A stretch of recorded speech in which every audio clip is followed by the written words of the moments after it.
sitting in the audience of the movie, all those people cheering, you must have realized this movie is going to be a big hit. I mean, what was your reaction afterwards? I wanted a cigarette. So no, I don't smoke. No, it was a great feeling. It was a rush. It was like a natural high, to see people respond to the work that you put 8 months of your life into, and it was better than a poke in the eye, It was better than that. I tell you, it was a wonderful feeling. Do you anticipate any major changes in your life now?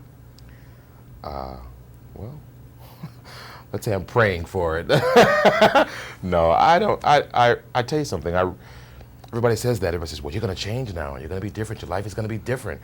I'm wondering, well, how different is it going to be? I'm still me. I still feel like me, I don't know. We'll see. We'll see. I don't know if I'm going to, I guess I'll respond to it when it happens, When The Falcon and the Snowman came out, I spoke to David Suchet, and he was describing it was his first junket, that he enjoyed all the attention, the limousines, the great hotels. And is that how you're feeling? Are you enjoying all this attention? I am, very much so. This is my first time, too, as a matter of fact. And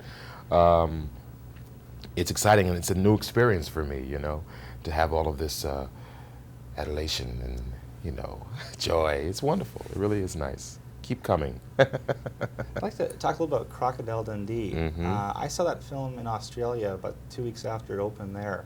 I went to see it, and everybody was talking about the film. I had no idea who Paul Hogan was.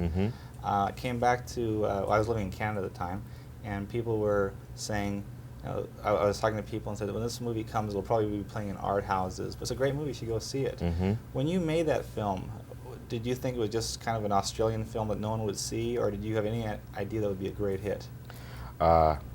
Yes and no. I had no idea when I went into audition for the role what kind of movie I was auditioning for.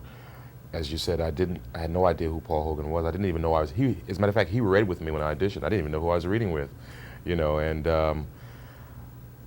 I did it, but I don't think anybody even on the set knew that Crocodile was going to do that much business, and when people started recognizing me in the supermarket and things like that, then I knew something's up, but Is it difficult being in a film like that that's so popular that you feel like you're almost lost in the shuffle because a lot of the credit goes to like the Paul Hogan or the big stars? I mean, or does some of that success rub off on you?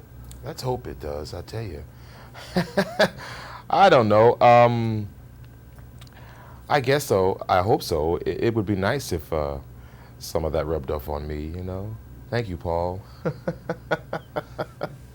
When I was watching the movie yesterday, I thought, this is a great movie, an action film, but just watching the actors, was this a terribly tedious film to make, like from an acting standpoint, in that there's a lot of waiting for action, a lot of just one person standing in the same location, talking on radios that no one was talking back on? Yes, it was. Yes, it was very tedious at times. But the film crew, I don't know, the producer of this film is a man by the name of Joel Silver and Lawrence Gordon.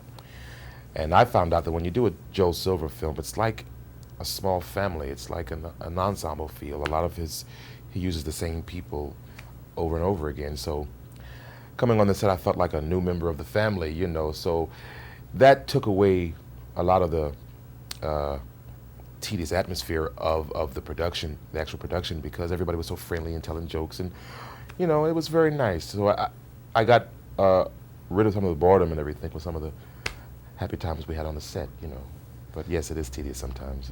My last experience with Joel Silver is I went on the Commando junket, and that was a film that apparently was going to be released further down the road, and they thought, we got a hit on our hands, and they just rushed it in editing and to get it out, and it was a great hit.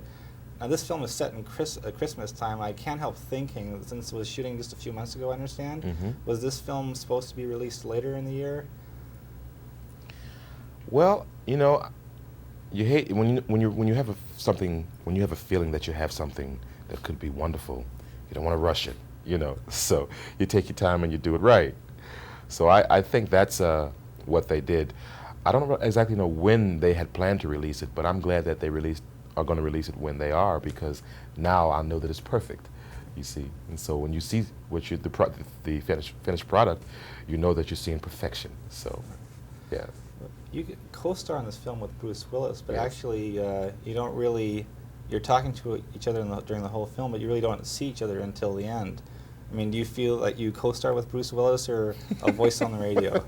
A disembodied voice, yeah.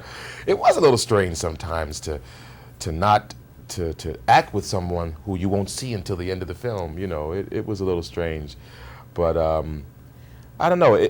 It's nice because the audience reaction to our final meeting is kind of like tears, excitement.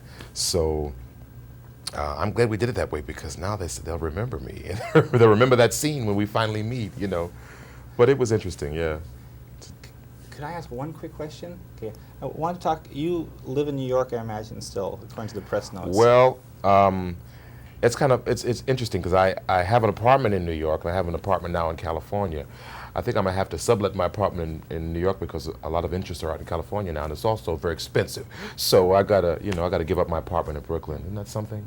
Yeah. After all these years. Okay. Well, the quick question I wanted to ask was, doing theater. What have you liked about doing? What satisfaction has working in the theater given to you that films haven't?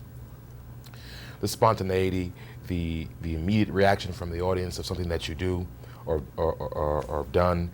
I miss that, you know, that one-on-one thing with the audience that's watching you, you know. So I have to go to every film house in America to get that reaction, you know, when you do film.